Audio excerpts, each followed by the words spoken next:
Islam, Christianity, and Judaism are three major religions.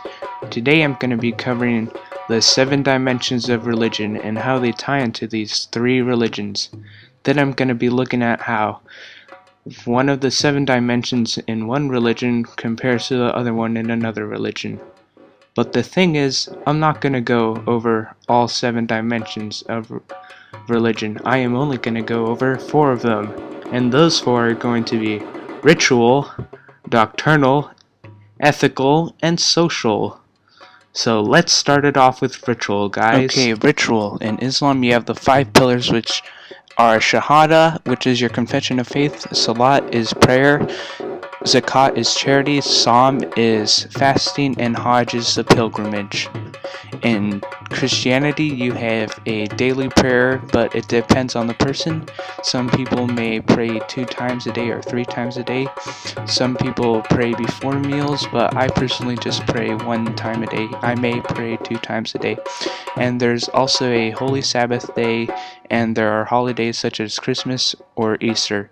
And in Judaism, you also have a daily prayer and a holy Sabbath day.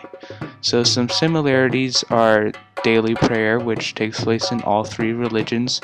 There are holidays, and in Judaism and Islam you have dietary constraints. And what I would say is that Ramadan is similar to the month of Lent in Christianity. So the month of Lent begins 40 days before Easter, and people prepare for Easter, and they kind of ask for repentance from God, and they reflect. This is similar to what happens in Ramadan. There's also a Sabbath day in all 3 religions, and in Islam it's on Friday, in Judaism it's from Friday night to Saturday night, and in Christianity it's on Sunday. Doctrinal. In Islam you have the Quran, the Sunnah, and the Hadith. In Christianity you have the Bible, and in Judaism you have the Tanakh. So some key similarities between these 3 is that the Old Testament is basically in all 3 of these holy scriptures.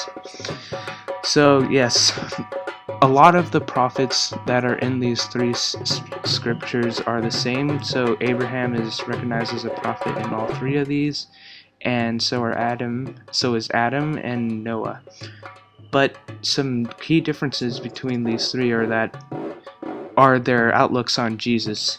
So in the Bible, Jesus is the Son of God and he's a Messiah, but the Quran recognizes Jesus as a prophet but not as the Son of God, and the Tanakh does not recognize Jesus as a Messiah, and the Jews are still waiting for their Messiah to come. There are also slight differences between some of the, Bible stories inside of the books.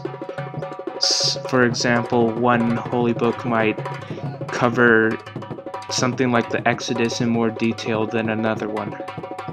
So now I'm going to move on to ethical. Okay, ethical. In Islam you have the 5 pillars, and Muslims should try to follow the actions of the Prophet Muhammad. In Christianity you have your 10 commandments, and in Judaism you also have the 10 commandments.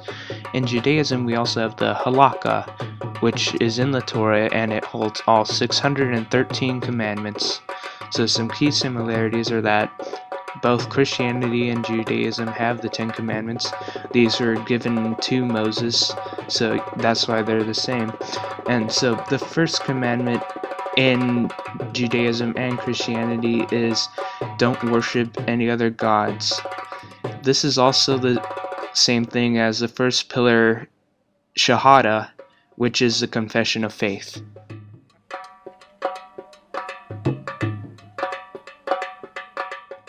Social. In Islam, the Islamic community is called the Ummah, a Islamic teacher is called the Imam, and the different denominations in Islam are Sunni and Shia. So in Christianity, there's sort of a community, if that's a way I would describe it, and it's either led by a pastor or a priest, and some denominations of Christianity are Catholic, Protestants, and Orthodox. So Judaism is, the synagogue is led by a rabbi, and there's a community there, and some denominations of Judaism are the Orthodox, Conservative, and the Reform. So some similarities are that all three religions have a community that is kind of built around a place of worship, and a leader kind of leads people inside of in prayer and stuff like that, and he can also be seen for guidance. So that's it, guys. Bye.